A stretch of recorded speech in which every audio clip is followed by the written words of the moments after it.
আসসালামু আলাইকুম সবাইকে, আশা করি সবাই ভালো আছেন। আলহামদুলিল্লাহ আমিও ভালো আছি। তো আজকে আমি এই যে দেখুন অনেক রকমের সবজি সিদ্ধ বসায় দিয়েছি, শুধু একটু এখানে লবণ ছাড়া আর কোনো কিছুই দেব না।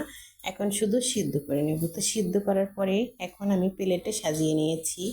তো এখানে অল্প একটু ভাত ছিল, আর এই যে এখানে ছিল লুব্বা সিদ্ধ, তার সঙ্গে মরিচ ভর্তা দিয়ে খেলাম।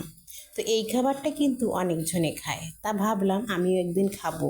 এটা ছিল পটল, পটলটাকেও সিদ্ধ করে নিয়েছি। তো এখন এভাবে খাচ্ছি। তারপরে দেখুন করল্লা, জানি না করল্লা কেউ খাইছে কিনা, আমি খাইলাম। তো বেশ ভালো লাগলো। তো আলহামদুলিল্লাহ প্রত্যেকটা খাবারই সুন্দর। আর যে বেগুন খাচ্ছি, যে বেগুনটাকে আমি কাটার সময় চেক করেছি, এখন ভাপ দেওয়ার পরেও আবার চেক করলাম যদি পোকা থাকে ভিতরে, সেই ভয়ে কিন্তু এভাবে খাচ্ছি। তো প্রত্যেকটা খাবারই কিন্তু অসাধারণ। এদিকে হচ্ছে লাউ, লাউ জানি না আবার কে খেয়েছে, আমি খাচ্ছি।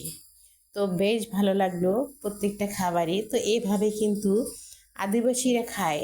আমরা অবশ্যই না জেনে না বুঝে অনেকজনে অনেক মন্তব্য করি যে কি খায়, এগুলো কিভাবে খায়, কিন্তু এই যে মরিচ ভর্তাটা না থাকলে কিন্তু খেতে পারতো না। মরিচ ভর্তাটার কারণে এভাবে চিটেপুটে খেতে খুবই পছন্দ করে।